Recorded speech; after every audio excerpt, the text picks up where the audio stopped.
Candidatos tipicamente associados à esquerda vão bem no Nordeste brasileiro e candidatos mais à direita tipicamente se dão bem na região sul do país. Mas será que as pessoas se autodenominam dessa forma? Quando você pega uma pesquisa sobre intenção de voto e sobre autolocalização na escala esquerda-direita, eu vou pegar aqui uma pesquisa feita pelo Poder 360.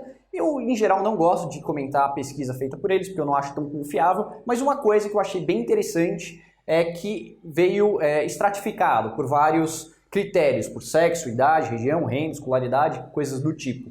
Embora a conclusão seja mais ou menos parecida do que você vê em outras pesquisas. Em geral, você tem bastante equilibrado aqui no Brasil o pessoal que se denomina de esquerda, de centro e direita. Em geral, as pesquisas mostram que o eleitorado brasileiro tem uma certa tendência à direita. Mas, como veio aqui bonitinho, totalmente estruturado, eu vou querer comentar algumas coisas aqui com vocês. Então, aqui na região sul do país, você vai ver que 21% das pessoas se consideram de esquerda, 27% de centro, e você fala, nossa, meu Deus, aqui é a região onde o Bolsonaro vai muito bem, onde o Moro também vai muito bem, deve ter uma porcentagem muito grande das pessoas que se autodenominam de direita. Mas não é verdade.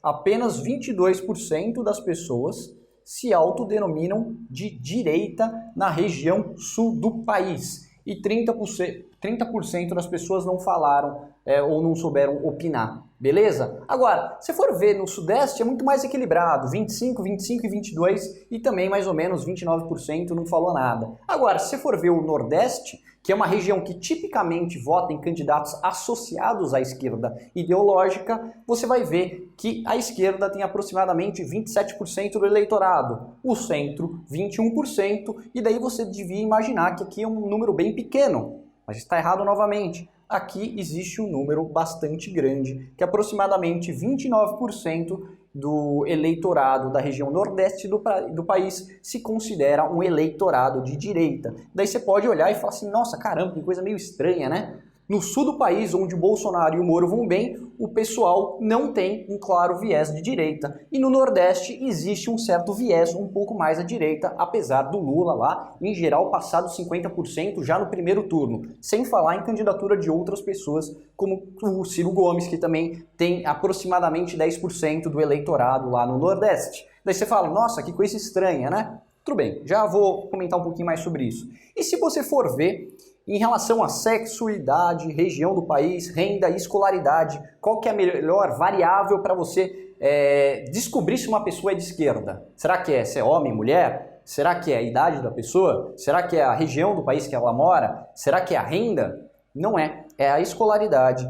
O jeito mais fácil de você descobrir se uma pessoa é de esquerda ou não é observando a escolaridade, onde a posição de esquerda ela é muito mais associada ao ensino superior do que a posição de direita. Você vai ver que aproximadamente 35% das pessoas que têm nível superior, ou seja, aquela, digamos, bolha intelectual, se considera de esquerda com muito mais frequência do que considera-se de direita. Aproximadamente 35% dessas pessoas com nível superior, a elite intelectual aqui do Brasil, com muitas aspas, se considera de esquerda com uma frequência muito maior do que se considera de direita. E você pode olhar isso e falar, caramba, que coisa estranha. Na verdade, eu não acho que isso aqui é tão estranho assim, não. Eu tenho algumas teorias sobre isso, já comentei em alguns vídeos a respeito disso também. Mas muito engraçado, né? Aqui você pega a região Nordeste, existe um claro viés mais à direita aqui no Nordeste, pelo menos não à esquerda, pelo menos numa centro-direita, e você pode falar, caramba, como é que o Lula vai tão bem lá, como é que o PT vai tão bem lá, e tipicamente outros partidos associados à esquerda brasileira.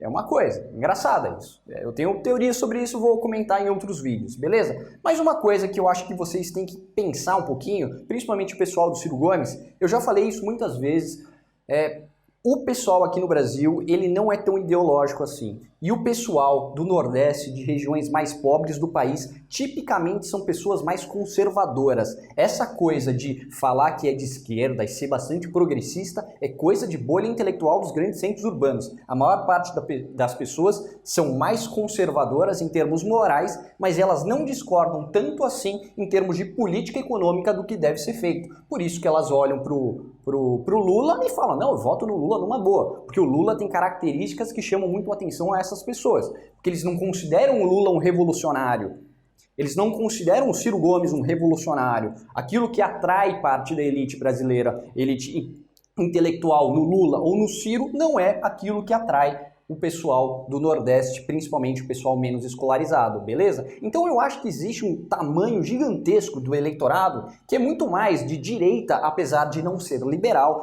seria uma direita obreira, alguma coisa como, sei lá, Paulo Maluf. E eu acho que existe uma parte gigantesca do eleitorado que se identifica de tal maneira e as pessoas que formam políticas públicas e que formam a opinião pública tipicamente associam isso daí a uma posição que você não pode nem falar que você é de direita, né? Eu lembro um tempo atrás que não podia nem falar, hoje em dia você ainda pode, mas antigamente era bem mais chato falar esse tipo de coisa.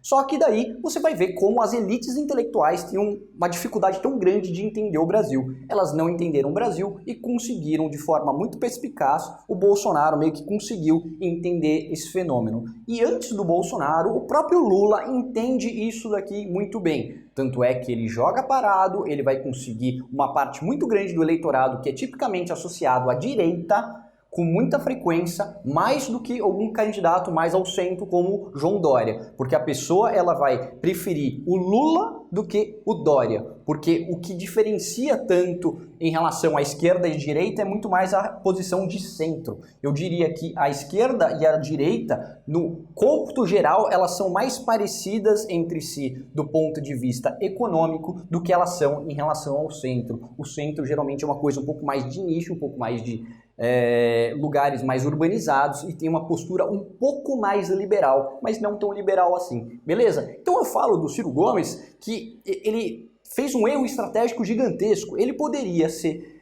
90% de quem ele é e ser um cara de direita. Já fiz vídeo aqui no canal falando, será que o Ciro Gomes é um cara de esquerda ou um cara de direita? Ele poderia perfeitamente ser um candidato de direita e falar 90% das coisas que ele fala. Seria uma direita obreira, como, sei lá, Paulo Maluf, com um projeto nacional de desenvolvimento, pode ter tudo isso, não tem problema, isso daí é até que bastante palatável para o eleitorado brasileiro de uma forma geral. Mas por ele ter se associado tanto tempo ao Lula, querendo pegar os espólios do Lula após a queda do Lula e do PT, ele acabou errando muito a mão aí. Então hoje eu acho que o Ciro Gomes acabou ficando numa certa sinuca de bico e foi muito prejudicado com relação a isso.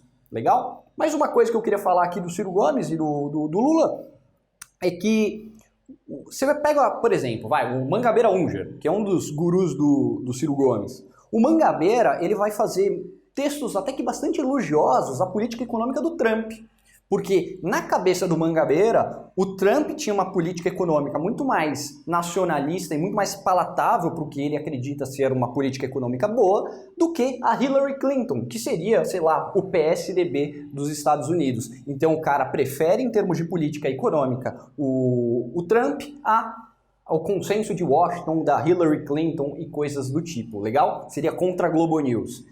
E o Ciro Gomes poderia aproveitar disso perfeitamente, poderia ter um discurso extremamente parecido com o do, sei lá, Enéas Carneiro, mas ele optou por não fazer isso. Começou a dar umas pautas de esquerda identitária, ou seja, ele vai queimar definitivamente o seu nome e vai fazer muito difícil fazer esse tipo de migração, porque na esquerda brasileira o PT meio que domina, não tem muito como fazer. E muito nas outras partes do eleitorado brasileiro, o PT não vai se considerar um cara de esquerda, mas no imaginário popular vai se considerar um partido dos pobres. E muita gente de centro e muita gente de direita vai acabar votando antes no candidato de esquerda do PT do que num cara centrista como o PSDB de uma forma geral, beleza?